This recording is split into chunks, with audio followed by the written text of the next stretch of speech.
إخوان السلام عليكم ومرحبا بكم في هذا المقطع. كيف ما سمعتم مؤخرا التصريح اللي خرج به عزيز غالي رئيس جمعية حقوق الإنسان بالمغرب، واللي أثار جدلا واسعا داخل المملكة المغربية، وهذا التصريح أغضب جميع المغاربة. تصريح متعلق بالصحراء المغربية. في هذا المقطع إن شاء الله سنستمع إلى ما قاله حميد المهداوي بخصوص هذا الشأن، بخصوص كل من يريد أن يفصل الصحراء المغربية عن هذا التراب الوطني المغربي. فكنتمنى الإخوان أنكم تسمعوا المقطع حتى النهاية، وما تنسوش حتى نتوما تقولوا لنا الرأي ديالكم في هذا التصريح اللي خرج به عزيز غالي مؤخرا. حنا المغرب في موقع قوي. اولا خصنا نعرفوا تصريح عزيز غالي في اي سياق سياسي جاء، وهذه مهمه جدا. السياق السياسي اللي جاء فيه تصريح غالي كتعيش فيه القضيه الوطنيه الصحراء المغربيه ازهى فتراتها منذ ميلاد هذه القضيه. لم يحدث عاشت القضيه الصحراء المغربيه فتره بهيه وورديه وذهبيه بحال دابا. نقول لكم علاش. موقف ديال ترامب موقف مهم، واخا ما مشاوش الى ابعد مدى، واخا ما غدالناش جميع الانتظارات ديالنا، ولكن في انه كدوله عظمى على الاقل طرح نقاش ديال المغرب صاحب حق، وبانت بان الدول العظمى كتشتغل في اطار مصالح وقادره وكذا، وبين المغرب راه معليش.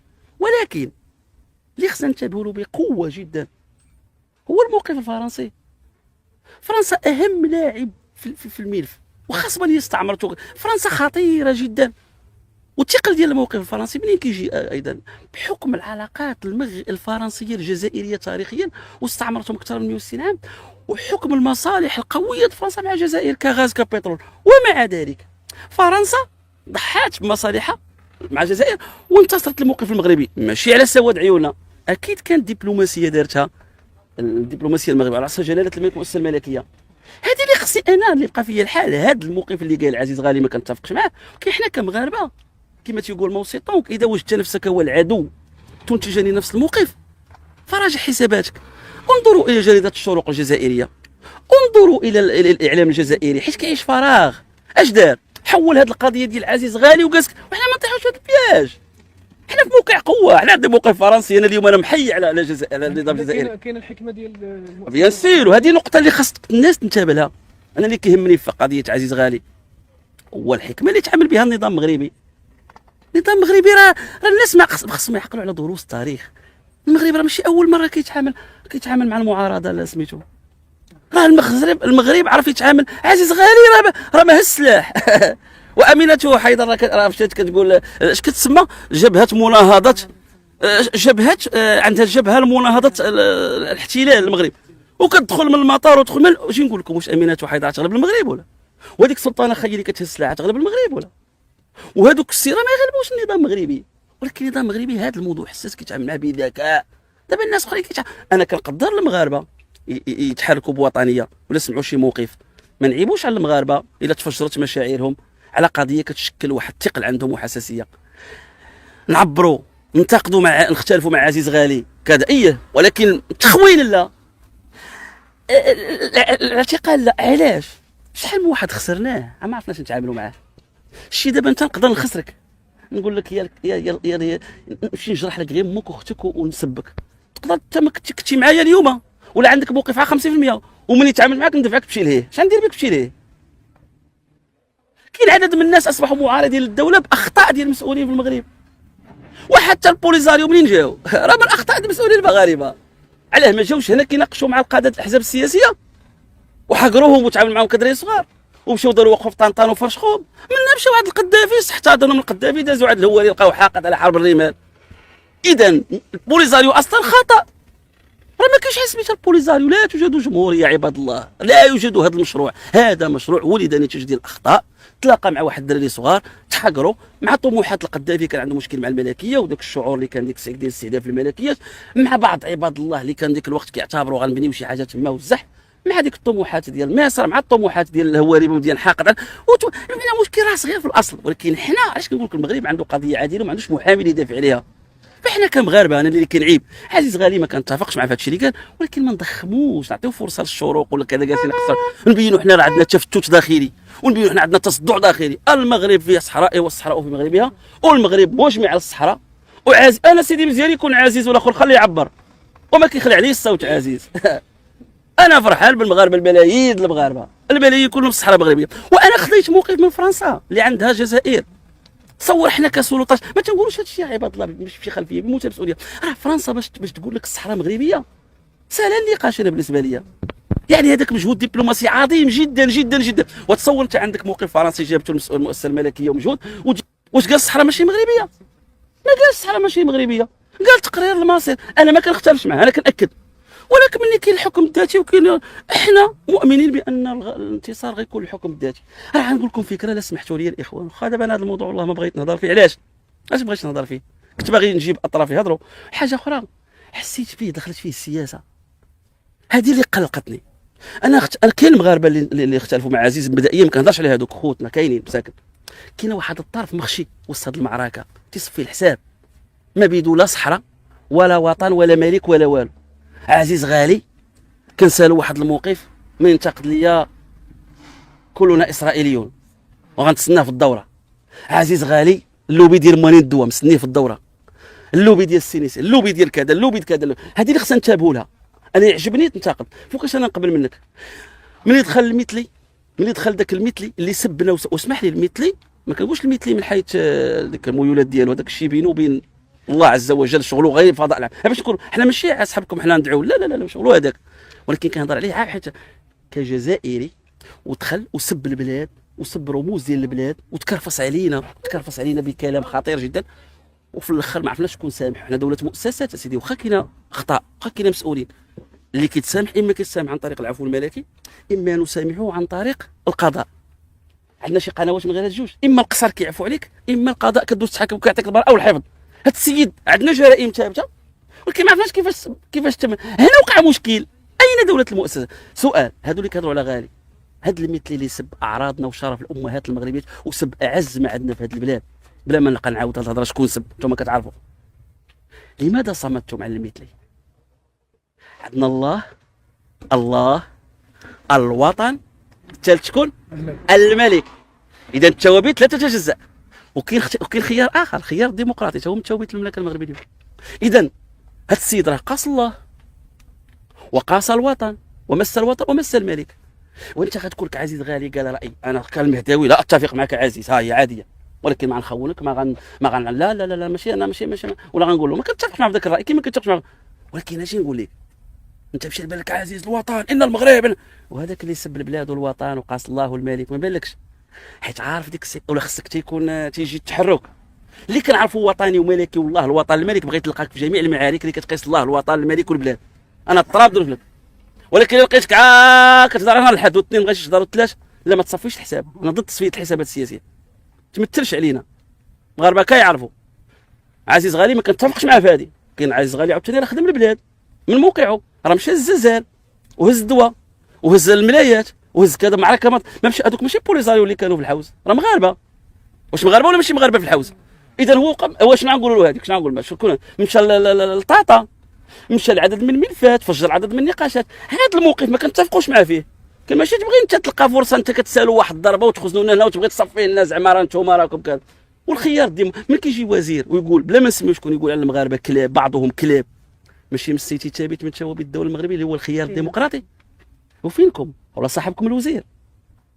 ها الشيء اللي قلتي المغاربه كلاب بحال الصحراء، بحال الله، بحال انا عندي بحال هكا، حيت الخيار الديمقراطي ما كنقولوش الكلاب المغاربه، وكرمنا بني ادم.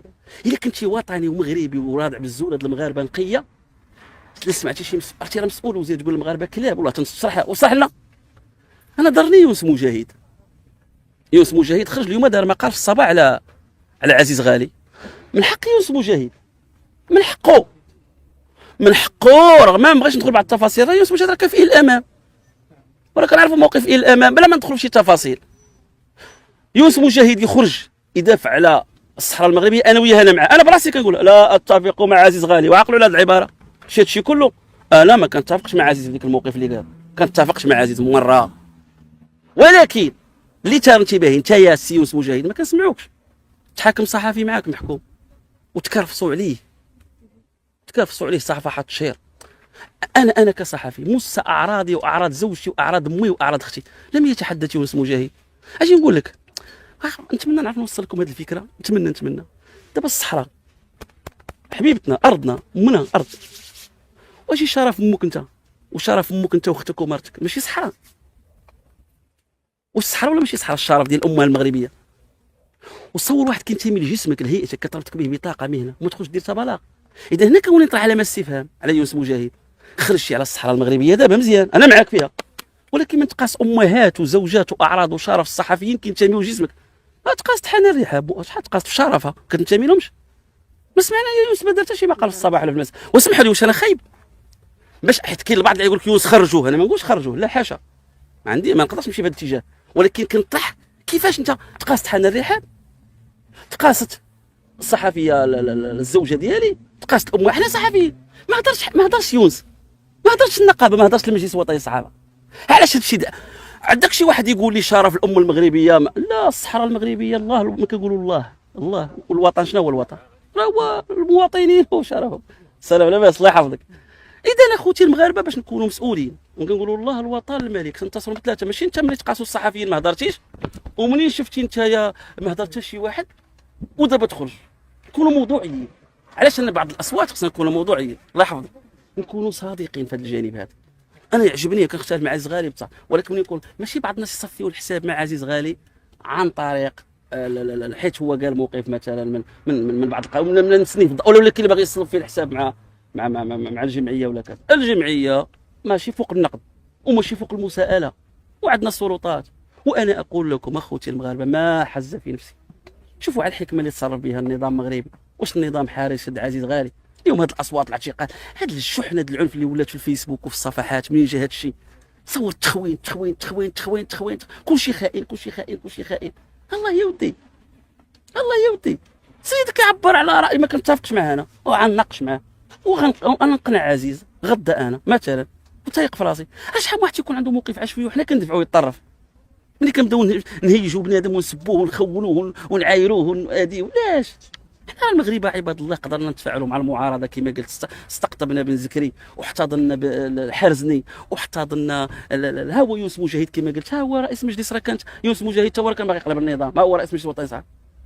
راه كاين الناس اللي خدموا، بغيتش ندخل، بعض الناس كانوا في القصر كاع مستشار ملكي، راه كان واحد الوقت في المعارضه. وكيفاش استقطبنا ديك المعارضه كامله، الاتحاديين كيفاش والاسلاميين كيفاش. اذا هذوك البوليزاريو معارضه مسلحه. انا كي قلت لكم هذاك بحال شي ولد مسخوط. بوليزاريو انا كنعتبره هو خونا، ولكن خو مسخوط. هذا الخو المسخوط كاينه وصفات ديال التعامل معه. كاين بحال شي ولد عندك مسخوط، كاين اللي كيديه السيد مولاي عبد السلام بن مشيش يزورو لعل وعسى يهديه الله ما يبقاش مسخوط. كاين اللي كيديه الجامع الفلان، كاين اللي كيدخل المسجد، كاين اللي كيقرا القران، كاين اللي كيديه طبيب نفسي، كاين اللي كيناقش معاه. كاين هذاك بوليزاريو ابن مسخوط. حنا كنشوفوا كيفاش غنديروا معاهم في اخر مطاف مغاربه، غنحاولوا. وتصور لك كانت حنا كدوله قادرين نجلسوا مع البوليزاريو اللي هز السلاح علينا. واش عزيز كيهز السلاح ولا؟ او قولوا لنا واش السلاح؟ عبر عن الراي، اعتبروه مزعج ماشي مقبول، سنناقشه وان شاء الله الرحمن الرحيم من بعد في اطار الوضع. فخصنا ندبروا، ولكن نعطيو حنا فرصه لهاد البوليزا، هاد الشنقريحه، وتبوا نشدوا هاد الشيء ديال غالي وشوفوا على صفحتهم ما لقاو ما يدير، جالسين كيديروا بين راه مشروع ديال الشنقريحه وتبون هو المغرب. تصوروا عندهم برنامج سياسي في المغرب، سياستهم الخارجيه والداخليه في المغرب. تصور بلا ما عقلنا طحنا في عندهم في القالب. علاش؟ سمحوا لي التعبير كنسحبوا. علاش؟ لان الناس بعض المرات قال لك شاف ربيع ما شاف الحافه. الناس عندهم حسابات مع عزيز غالي، انا ما كنقولش عزيز غلط، ولكن كاين بعض الناس غير حسابات شخصيه يصفيها معاه ونسى راه كيطحن الوطن. هذاك عزيز بالعكس موقفه نخنقوه نعالجوه نناقشوه، ولكن ما نعطيوش الشارع. حنا قويين اخويا، الصحراء مغربيه والمغرب فيه صحراء هي والصحراء المغربيه، والمغرب ماشي سهل الاستاذ. الموقف الفرنسي يحسب للدبلوماسيه المغربيه بمنتهى المسؤوليه. شكرا. ولكن عزيز الاستاذ عاوتاني راه انسان، شحال د المعارك تقاتل عليهم، شكون اللي يشك في وطنيه عزيز؟ ربما واحد التعبير ما عرفش يعبر ولا ما كذا ولا ما نعرف ولا نختلف، ماشي مشكل. انا ضد نخول ولا تقول اعتقلوا. هادشي الثقافه الاستاذ، لا علاقه لا علاقه. هذاك راي يعبر عليه مزعج، ولكن ما نعطيوش فرصه للبوليزاريو، ما نعطيوش فرصه للشنقريحه، ما نعطيوش فرصه لتبون. نشوفوا الدوله كيفاش واش الدوله حارت تحير فيا ولا في عزيز؟ شوف الحكمه ديال الدوله المغربيه، ناخذوا منه درس عباد الله. وكما قلت لكم كنعيشوا ازهى فتره في تاريخ الميل في الصحراء في موقف فرنسا. المغرب مرتاح في عباد الله، المغرب ماشي غير مرتاح، اكثر من مرتاح. فخصنا نتذكروا هذا الشيء، ان المغرب دبر بذكاء الملف واستقطب عباد الله. الفقيه البصري راه كان متورط في احداث سميتو 1973. ايوا شنو هو ما دخلش معنا الفقيه البصري. وعلى العاب الاسلاميه بشحال كان محكوم سميتو عبد الرحمن اليوسفي، وبشحال محكوم 17 عام راكز، بشحال كان محكوم عبد الحميد امين، بشحال كان محكوم. كلشي احنا الحمد لله عايشين متعايشين. فالاخوان انتبهوا لهذه النقطه، وانتبهوا لهاد عباد الله اللي كيصطادوا في الماء العكر. كاين واحد المغاربه بزاف تفاعلوا مع عزيز بحسن نيه وبدفاع على كذا. ما كنهضرش عليهم هذوك المغاربه يعبروا على رايهم كوطنيه، انا كنهضر على واحد الصنف اللي كيحاول يصفي الحسابات.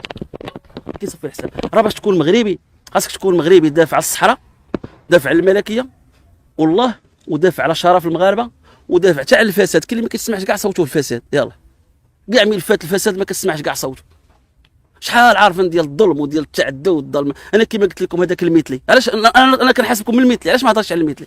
واحد من الناس اللي محيي على غالي تلاقيته كيقول لي وهذاك الملف حاسك ما فيه ما يتجبد، خلينا ساكتين، راه الدوله ما دارت فيها ما يتشاف. وقولها للمغاربه، قولها للمغاربه، علاش كنعيشوا بهذا النفاق؟ علاش الاستاذ؟ علاش حنا دايرين بحال هكا؟ علاش مع كامل